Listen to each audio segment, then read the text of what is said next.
l'éternel, louez Dieu dans son sanctuaire. Louez-le dans l'étendue, où éclate sa puissance. Louez-le pour ses hauts faits.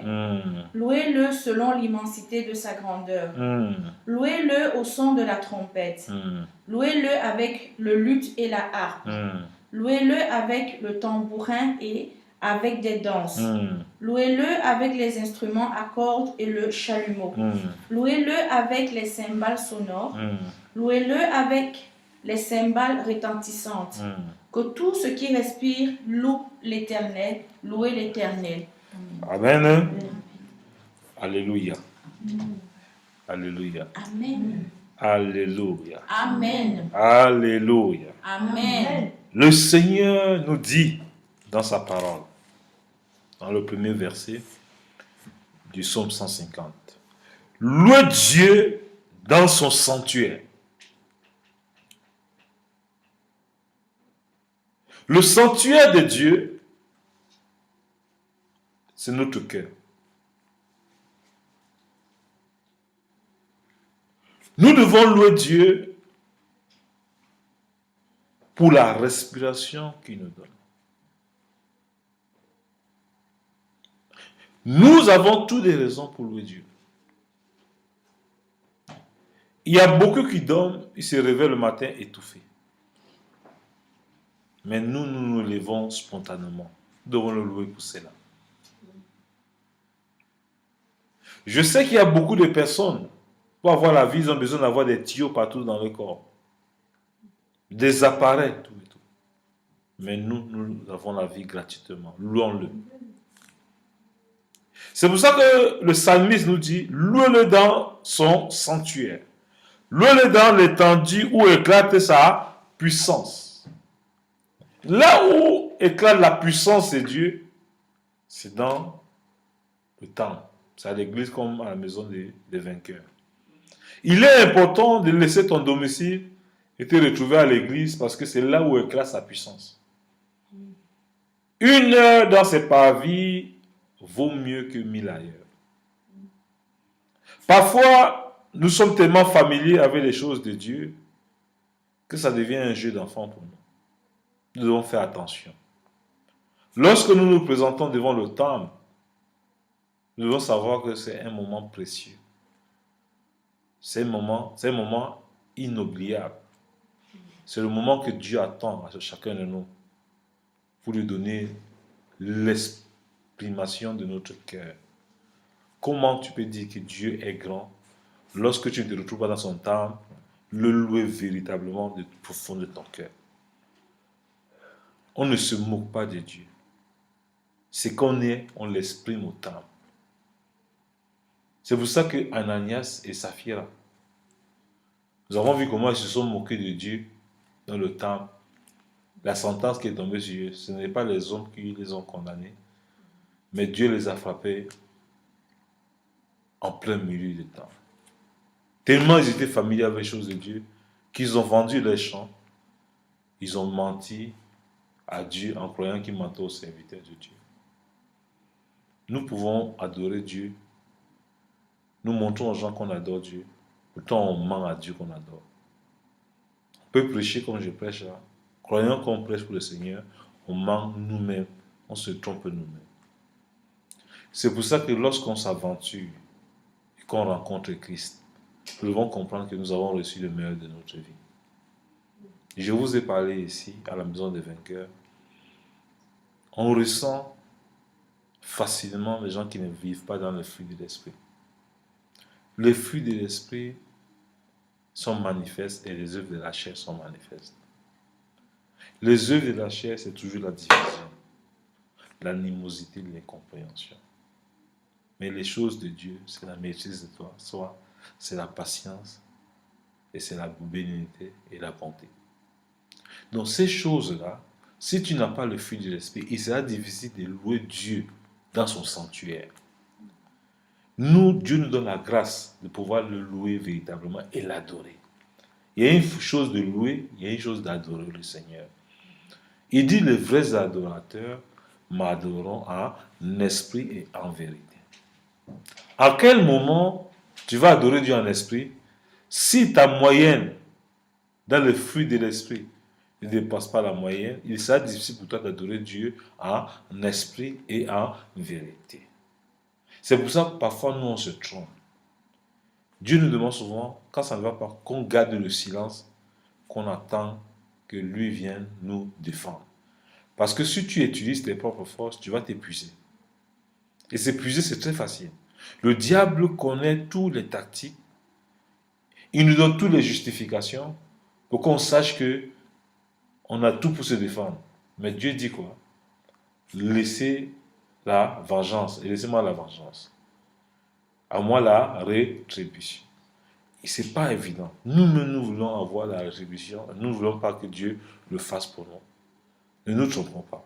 Apprenons à adorer Dieu comme lui nous demande. Parce qu'il a dit, les vrais adorateurs l'adoreront en esprit et en vérité. Pendant que tu adores Dieu en esprit et en vérité, Dieu va défendre pour toi. Dieu va parler en ta faveur. Lorsque Ève et Adam ont péché, ils ne pouvaient plus adorer Dieu en esprit et en vérité. Quand Dieu est descendu, à cause du péché, directement, Adam a accusé quoi? A accusé Ève. Pourquoi? Parce qu'il n'avait plus la présence de Dieu dans leur vie. Chaque fois que tu arrives à accuser facilement ton frère ou bien ta soeur, ça veut dire que tu es hors de la présence de Dieu. Parce que hors de la présence de Dieu, les âmes du diable t'animent immédiatement. C'est pour ça que quand Dieu nous donne une recommandation, comme il a dit dans le mois de l'examen, de pouvoir vraiment prendre le fruit de l'esprit qui est dans Galates 5, verset 22, c'est pour que nous puissions comprendre comment faire pour adorer Dieu en esprit et en vérité. C'est une histoire personnelle, ce n'est pas une histoire collective. C'est une relation individuelle.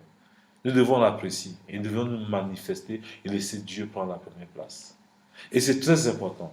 Marcher avec Dieu, c'est comme un soldat. Quand un soldat il s'engage dans l'armée, il ne pense plus à ses parents, il ne pense plus à sa femme, il ne pense plus à ses enfants, mais il pense à défendre les couleurs de sa patrie. Mais nous, Dieu nous dit, nous sommes les soldats de Christ. Et nous sommes les soldats de Dieu. Lorsque nous nous enroulons dans l'armée du Seigneur, nous devons laisser de porter le poids de nos enfants sur nous, laisser le poids de porter nos familles sur nous. Si nous continuons à porter ce poids, on ne serait pas efficace dans l'armée.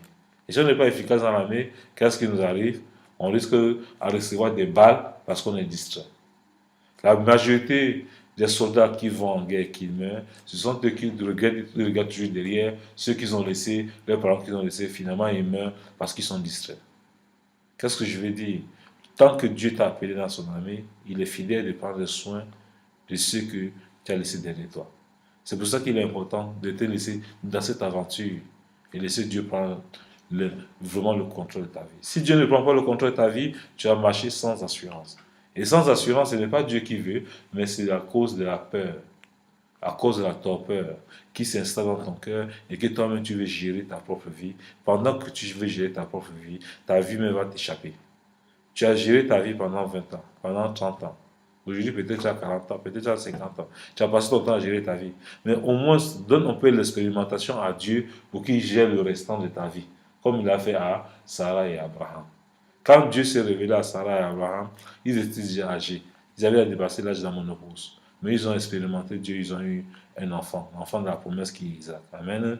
Donc je crois que Dieu est capable de faire quelque chose dans ta vie que tu n'imagines pas. Nous devons oser lui faire confiance. C'est très important. Je parle par expérience de l'esprit, parce que l'esprit me pousse à vous dire que les choses que nous bâtissons avec Dieu, c'est une réalité personnelle, et c'est une histoire personnelle, et c'est une joie personnelle. Amen. Amen. Donc, nous constatons ainsi, louez-le dans l'étendue où éclate sa puissance. Donc, comment tu peux venir louer Dieu où éclate sa puissance si tu n'as pas un témoignage? Comment tu pouvais louer Dieu dans où éclate sa puissance si toi-même tu n'expérimentes pas ce qu'il fait de ta vie? Amen. Avant, je peux imaginer, avant, moi quand je dormais, je me voyais dans la nuit en train d'être tabassé le matin, je me levais avec des courbatures. Mais depuis que j'ai commencé à expérimenter Dieu, à expérimenter sa puissance, c'est parti fur et à mesure, jusqu'à ce que je ne rêve plus. Quand je rêve maintenant, c'est les rêves qui se concrétisent. Amen. Avant, ma nuit était tourmentée tourmenté des viandes, des chèvres, des sacrifices que les parents faisaient. J'ai souffert, je ne savais pas où aller, mais j'ai confié mon combat à Dieu jusqu'à ce que Dieu m'a délivré. Amen. Et moi, c'est pour ça que quand je peux venir le temps, je loue le Seigneur. Je parle de Jésus parce que je sais ce qu'il a fait pour moi. Amen. Je ne sais pas qu'en est-il de toi. Moi, j'étais malade, j'étais paralysé. Jésus m'a guéri par un enfant de 12 ans, dont j'ai un témoignage. Amen. J'étais pauvre, j'étais sans espérance.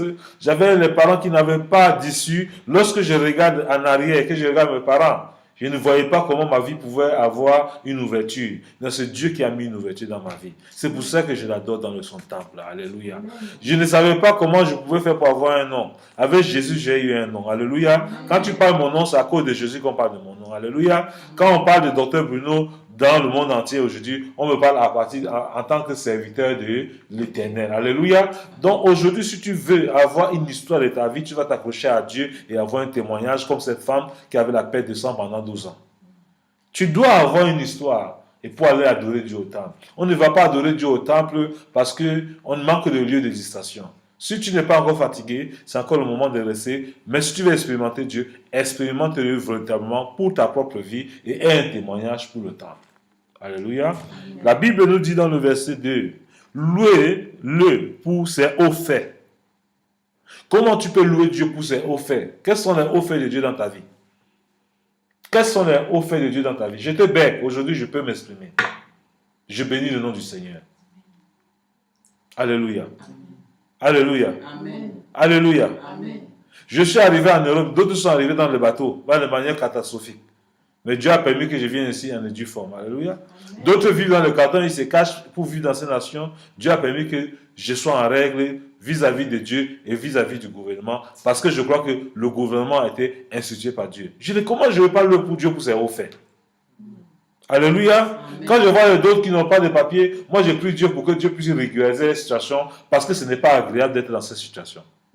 Quand je vois les femmes vivre en concubinage, qui cherchent un mari, ils n'ont pas de quoi louer Dieu. Je prie Dieu pour que Dieu restaure cette situation, afin qu'ils soient véritablement des femmes qui s'appellent femmes mariées. Alléluia. Amen. Dieu a réservé pour chacun de nous un mariage. Amen. A réservé à chaque femme d'enfanter. C'est pour ça qu'il a dit, dans sa maison, il n'y a plus de stérilité. Ceux qui sont stériles, venez expérimenter la guérison du nom du Seigneur. Vous allez louer Dieu pour ses hauts faits. Les hauts faits de Dieu, il veut le manifester dans nos vies. Mais le problème, c'est que Dieu nous cherche afin que nous ayons un témoignage, mais nous sommes toujours à côté de la plaque parce que nous réfléchissons et nous n'expérimentons pas Dieu et nous ne voulons pas expérimenter quelle est la puissance qui découle dans le nom de Jésus. C'est important. C'est une grâce pour vous de vous lever et de marcher, de venir au temple. Ce n'est pas un acquis, c'est une grâce. Il y a beaucoup qui se mettent debout. Pendant qu'ils marchent, ils ne savent pas que l'accident est super en route. Et l'accident n'est pas, ils meurent. Mais nous, Dieu nous préserve de l'accident tous les jours. Dieu nous préserve des balles perdues tous les jours. Dieu nous préserve des dangers de l'atmosphère tous les jours. Il y a d'autres qui se lèvent le matin et commencent à avoir des insuffisances rénales. Dieu nous préserve de toutes ces maladies catastrophiques. Dieu est notre protecteur. C'est une raison pour toi de le louer dans le temple. Alléluia. C'est pour ça que quand tu réalises que Dieu fait des choses pour toi, tu ne peux pas t'arrêter, tu ne peux pas être incrédule, tu ne peux pas être quelqu'un qui pose des questions, lui qui est ton Dieu. Non, Dieu, il est Dieu. C'est ce qu'il ne cesse de faire dans nos vies. Devant ma fille Victoria aujourd'hui, hier elle ne pouvait pas dire elle ne pouvait pas dire papa, mais aujourd'hui elle parle, elle a une phrase, elle construit les phrases même. Si ce n'est pas la grâce de Dieu, il y a des enfants qui grandissent jusqu'à 10 ans, ils n'arrivent pas à s'exprimer.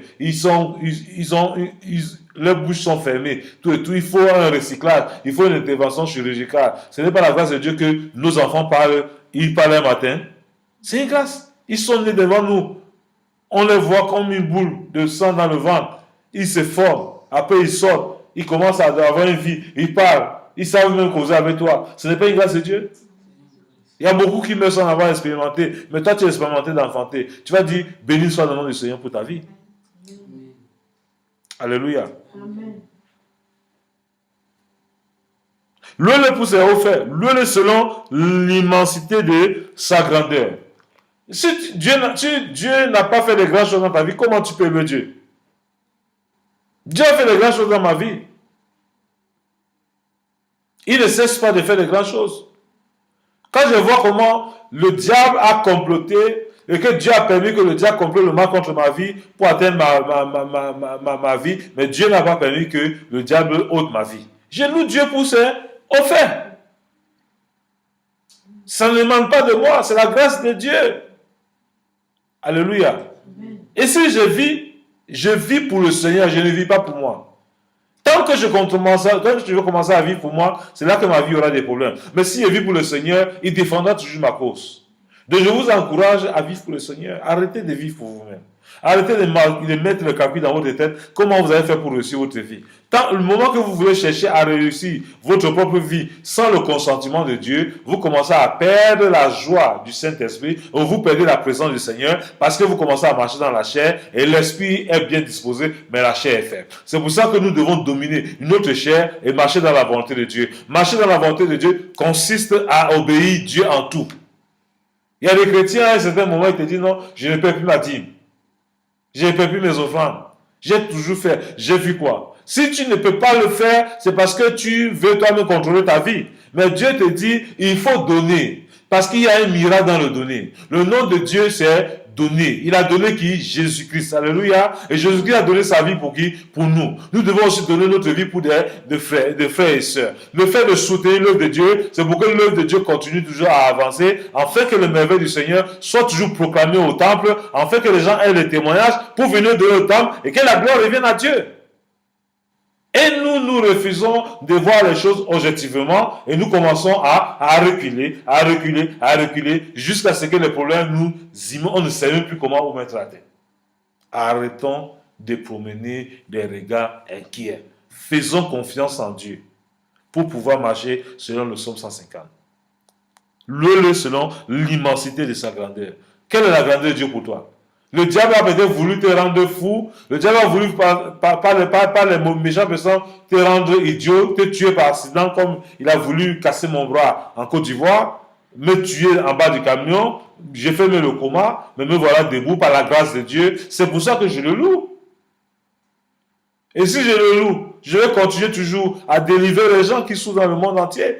Ceux qui souffrent de cancer, Dieu m'a mandaté de les guérir. C'est pour ça que je prie pour le cancéreux, pour qu'ils soient guéris au nom de Jésus. C'est pour ça que je prie pour les fous, pour qu'ils soient guéris au nom de Jésus. C'est pour ça que je prie pour les sidéens, pour qu'ils soient restaurés par le Seigneur. Alléluia. C'est pour ça que je prie chaque fois, afin que les maisons hantées deviennent délivrées. Alléluia. Afin que les gens vivent dedans pieusement et tranquillement.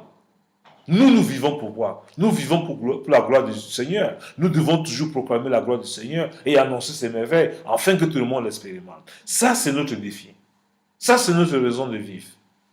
Il nous dit bien dans le verset 3, le au son de la trompette, le avec le luth et la harpe. Je bénis le nom du Seigneur pour le moment, parce que la dernière fois, elle a constaté qu'à la maison des vainqueurs, on loue Dieu sans luth et harpe. Elle a apporté la luth et la harpe. Le Seigneur va la bénir parce qu'elle a vu la maison de Dieu n'a pas les instruments pour lui, elle a apporté les instruments. Est-ce que Dieu va pas la bénir? Dieu va bénir parce qu'elle pense aux choses de Dieu. Alléluia. Sois béni, maman. C'est comme ça qu'on fait pour attraper ces bénédictions avec le Seigneur. Il veut que nous fassions tout pour sa gloire. Il ne veut pas que nous vivions pour nous, mais que nous vivons pour lui.